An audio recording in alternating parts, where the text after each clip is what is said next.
Hello, welcome to Dissident Canada, and my name is Tyler.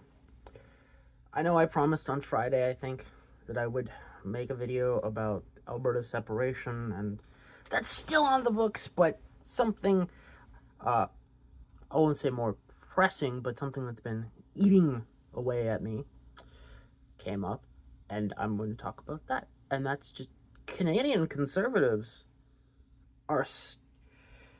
Let me limit this. When I say conservatives, I'm mostly talking about the party, the punditry, and that a leader class of conservatives. I'm not specifically talking about voters, though there are some voters in there. So if you just allow me to use the conservative as a catch-all term for multiple groups of people who all think and act similarly and are, in this case, being really dumb. Okay? And I mean really dumb.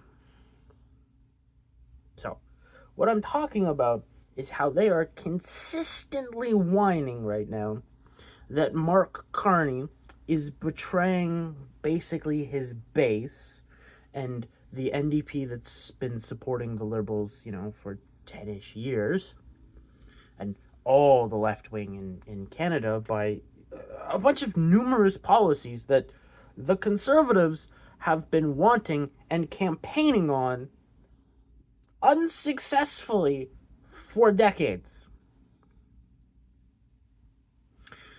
Stuff that, the right wing in Canada have wanted for a long time. Okay? I don't even know if I can go through everything, all right? So the first thing, of course, I've mentioned it multiple times the past last week, is the likelihood, again, that there's at least one pipeline being built. It looks like the first one is going to be from Alberta to Ontario somewhere with primary refinement. That is fantastic news, all right? Now, obviously, Carney is going to have to go through, use Bill C5 and the unprecedented, not really unprecedented, because, Section 1 and Section 33 give him the unprecedented powers. Again, that bill is just, hey, we pretended to go through the legal proceedings, and this is a totally justifiable thing that we can do. Even though they could have just done it without that. You have Carney basically slowly cleaning up Canada in his negotiations with Trump. We've seen an increase of deportations, a slight crackdown on immigration, on those that are qualified to come in. Again, I say slight, it's not that big. An increase of border patrols, crackdown on drugs. Again, conservatives have been wanting this for over a decade now, and they're getting it. Okay, we're getting a crackdown on, all types of criminal behavior. Again, it's slow, and the media is slow rolling the information out, but it is happening. It is very slow. We're seeing a slight crackdown on the money laundering that is going through Canada. Again, Canada being a hub of money laundering isn't that unexpected because we have a sophisticated banking system. Anywhere you find a sophisticated banking system, you find money laundering. Go figure. It doesn't even have to be that sophisticated because, again, Mexico gets blasted with money laundering like there's no tomorrow, and that's basically proximity to the Mexican cartels. But besides the point, all right? We now have rumors and reports coming out that Carney is about to screw over a large percentage of public sector union workers, which I'm all for. Public sector unions are a blight and should not exist at all. They are parasitic in nature and steal from us, the hard workers. All right, that is their objective. That is how they operate. And there's a recent report that he's even looking at, slightly again, it's slight, cutting back on Global Affairs Canada. Now, if you don't know who Global Affairs Canada is, they're the Canadian version of USAID.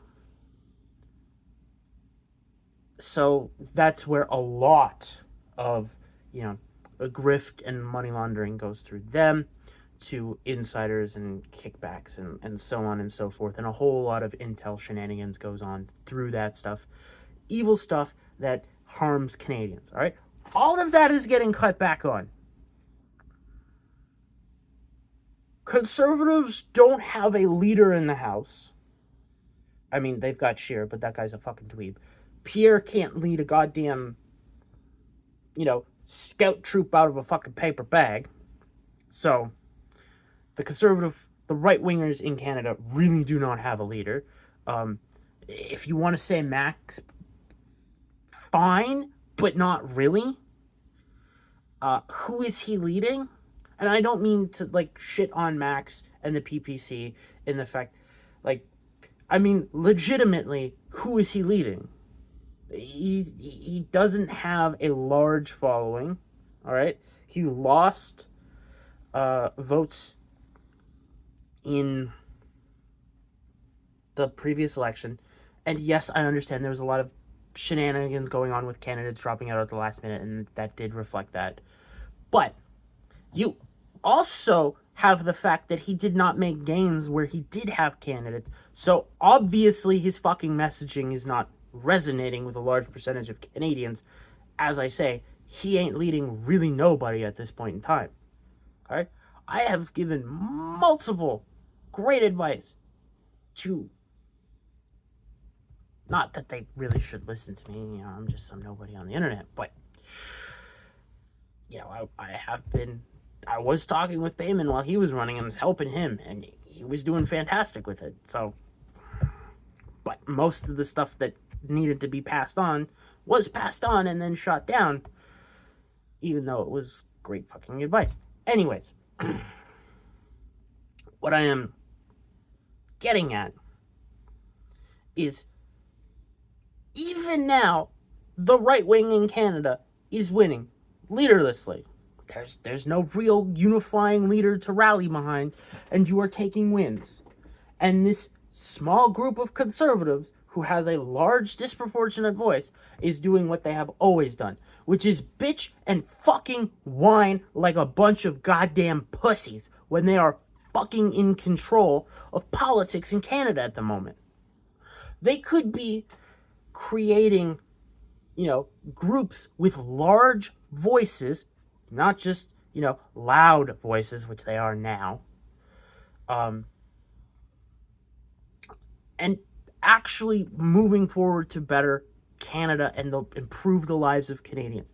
Instead, all right, they are bitching and whining that Mark Carney is not representing the people who elected him. For fuck's sakes, you fucking retards. Take the goddamn win. Who gives a shit if Carney is, representing the boomers that elected him? They're not long for this world. You and your kids have a much longer time span on this earth. Think about them. Okay? Also, this proves something that I have been thinking for a little bit now, all right? Obviously, there was shenanigans in that election. Mark Carney has a base problem. He has a support problem.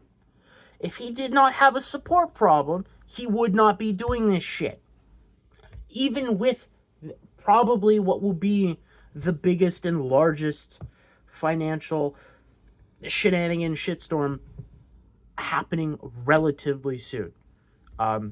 It continues to brew, and I have been burnt multiple times on saying, well, it'll probably happen here. So I'm not going to give a time frame. I will just say September, October, March, April. Those, say, 2 weeks in each of those 4 months, all right?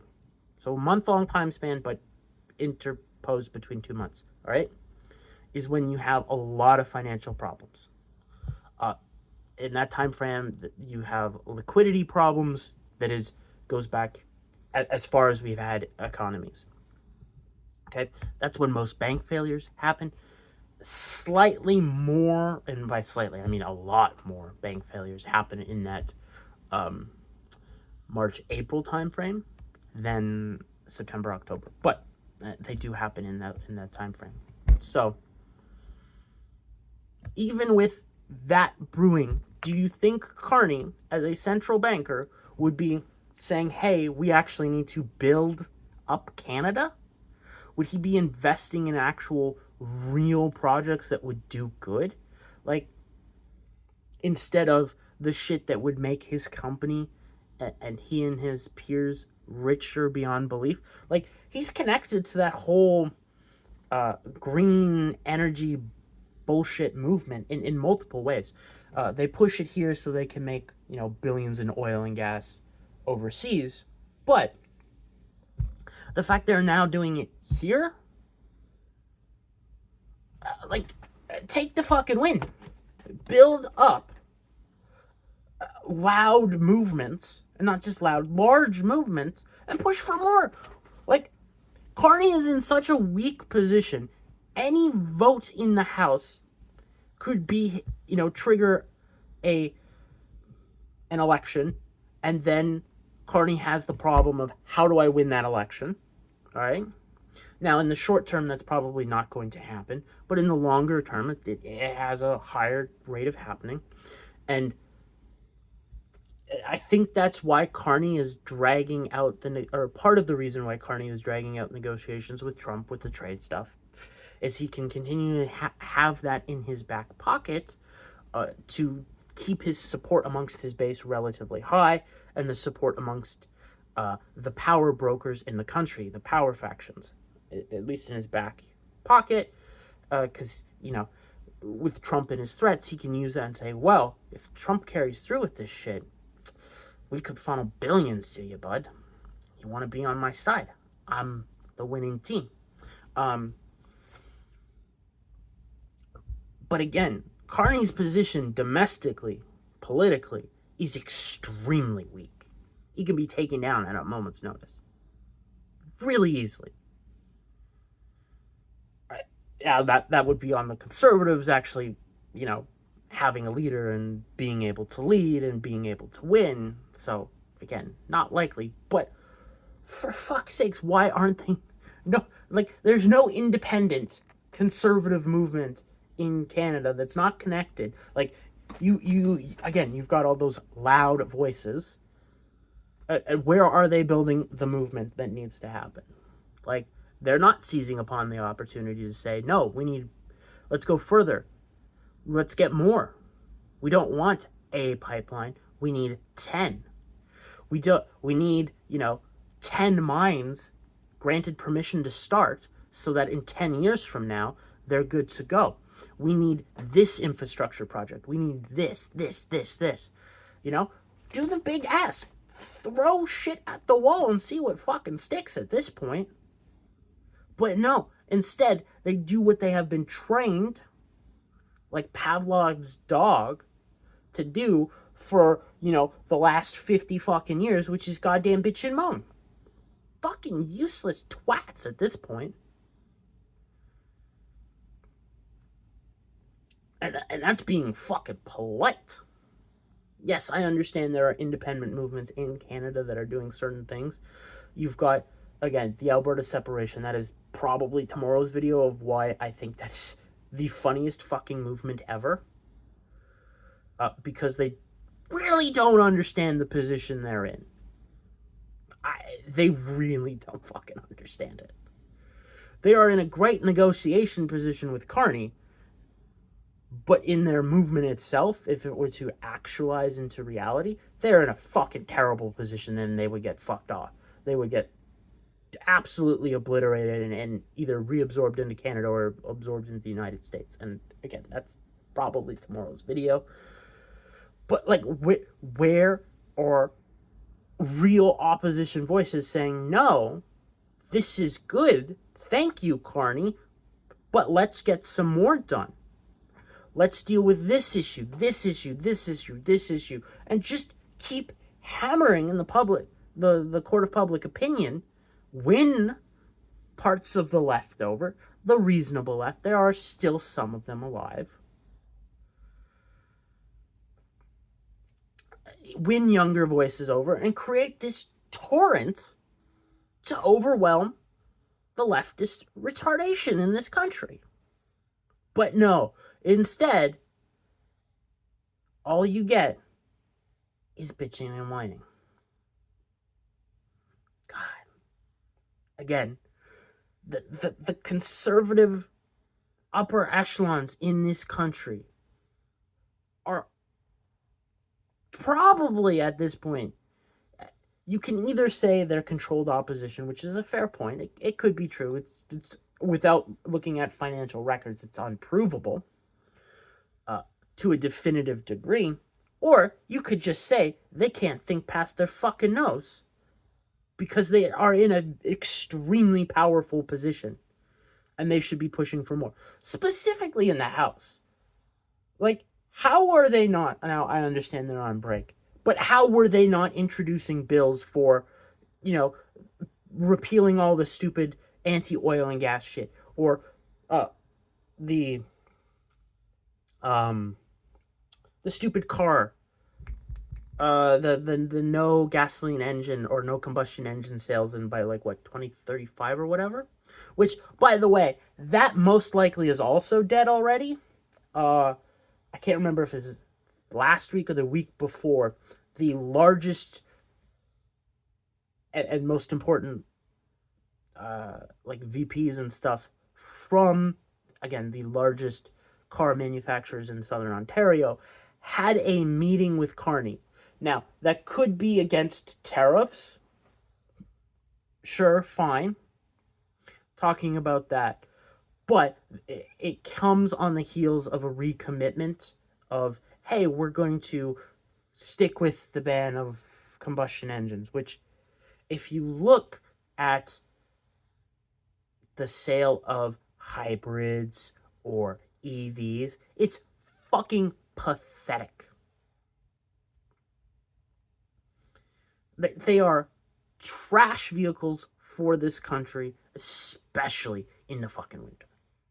There is no ifs, ands, or buts about that. They are... There is a reason why EVs are stuck at 3.5% market share. It does not matter which market you go into. You can look at global market share or you can zoom in on market share. They're stuck at 3.5% relative. The one that may be different is China, but China cooks their books like there's no tomorrow, so you can just disregard all of China's data. It's a bunch of horse shit. But fuck. Yeah. So they're gonna win on that, and that was always gonna happen. That was practicality. We're supposed to be getting in Ontario now another nuclear power plant. That's probably on the heels of AI shit. There's a couple of data centers here that need shit tons of power and will continually need shit tons of power. So as the AI arms race happens, expect more nuclear power, expect more and more reliable forms of energy, and green energy being thrown out the window because it's unreliable as fuck. Really, you should really have the debate of, do you want reliable energy or do you want unreliable energy? Plain and simple.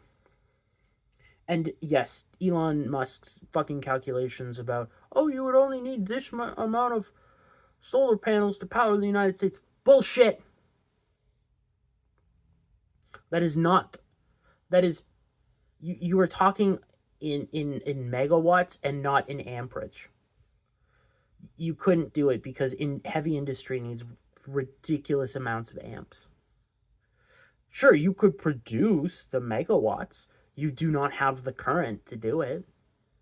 It's why, if you look at a Tesla charging station, you see those nice white boxes hidden behind all the rows or row of Tesla chargers. You know what that is? That's typically at least one diesel generator to reliably supply the amperage that is required to charge Teslas and other EVs. So that's what those are. Those are because the grid. It's not just the grid, but it the way electricity is and the way, like, when you go into a heavy industry zoned area, there's usually fuck, what is the technical term? There are, I guess, there's basically electrical substations that are there that increase amperage is what they do. So they swap the current loads so that they swap from, like, relatively high voltage AC to insanely high voltage AC. Or not voltage. They swap the voltage for amperage. My electrical engineering is not what it used to be, but that's basically what goes on. So anyway, this video has gone on long enough. See you tomorrow. Again, most likely talking about Alberta separation and why, to me, it's really fucking funny. I gave you a little bit of hints in this video. Until then, I hope you have a good day, and I hope you had a good weekend. See you, and then